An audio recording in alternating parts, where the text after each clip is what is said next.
Okay, so I'm going to illustrate how these data structures work by drawing them out so you can kind of get a visual representation of how these data structures would look like, okay?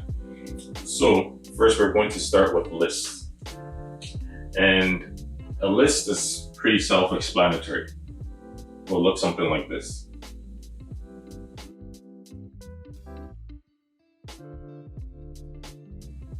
So you can imagine a list to have a structure like this, where we are actually counting the positions in our list, okay? So this will be, let's say, the first position, and then this will be the last position. So suppose this list over here is supposed to be a list of the top 5 most popular games, for instance, okay? So I'm going to fill it in with some data.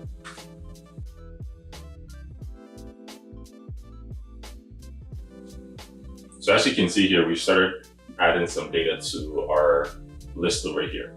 And then this is basically the first place. So in first place would be League of Legends, and then Rainbow Six will be next, Counter-Strike, Minecraft, and can you guess what the last one will be? Drum roll please. Call of Duty.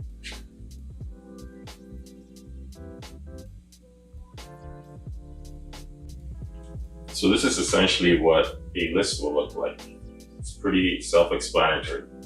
There's just some ordered data. So now the next data structure we're going to talk about is a set.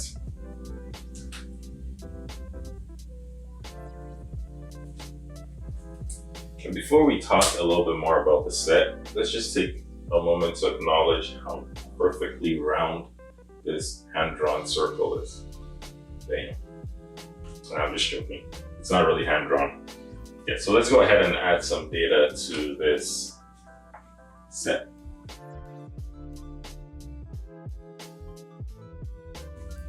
So now we have some data in our set, okay? And the main difference between the set and the list is that one maintains a specific order, one is ordered, and this one is not ordered. So if you add an item to a set, there's no specific order. If I wanted to access an item from a list, I can say, give me whatever is at index 3, and I'll get this item. But I can't do the same thing here because it is not ordered, okay? And another main difference here is that in a set, everything is unique, okay? So if I was to add another data called ABC, I won't be able to do that. It will basically replace this ABC over here, and I'll have only one unique ABC data in here. But on the other hand, if I wanted to add another Minecraft to this list, okay, I can just basically add another position here and then put Minecraft. So I can have duplicates in here, but here I cannot have duplicates, okay? So later on, as we talk a little bit more about sets, you find that there's a lot of unique things that we can do with a set data structure that we can't do with any of the other data structures, okay? So something like this, for instance, okay? We can have a set like this, and it can intersect another set, and we can have data in here, and then data in here, and then the common data that we have between these two will be in here. So if you're familiar with set theory, this will look a little bit familiar, okay? But if not, it's fine. We'll learn a little bit more about this later on. So the next data structure I'm going to talk about kind of looks like this.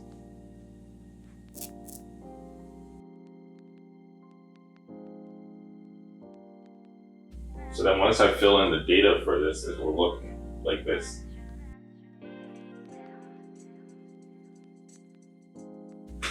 And we call this type of data structure a dictionary.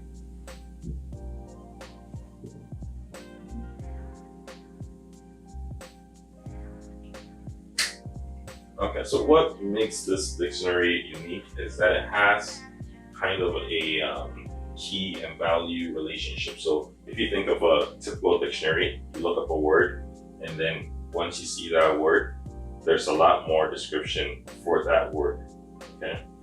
And basically, this works in the same way, where you have a key, and then that key has or is related to a value, and that value has the information. Okay, so you can think about it kind of like a variable where we have a name and a value.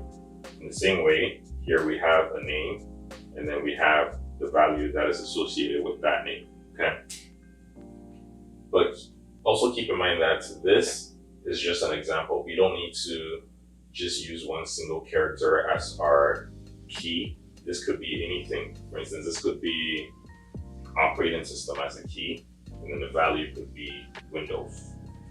So now let's move on to our next data structure, okay? And it looks a little bit like this.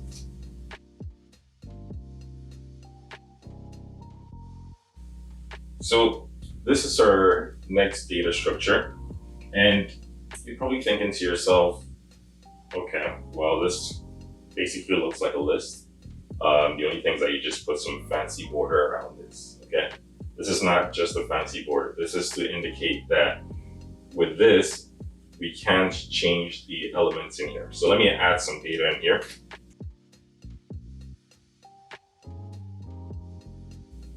So as you've probably guessed, this right here is a tuple or tuple, okay? And like I mentioned, this is similar to this in the sense that they're both ordered, but the difference here is that I can't add an extra element here. So let's say I wanted to add something in the fifth position, okay? With a list, I can always expand and add more. Here, I can't do that, okay? And also, with this one, I can't modify the elements or data objects that is in this data structure, okay? So once you set it, you can't change anything about this. So you're probably wondering, so what the hell do I even need this? Okay? If I have this, I can do a lot more. Why would I use this?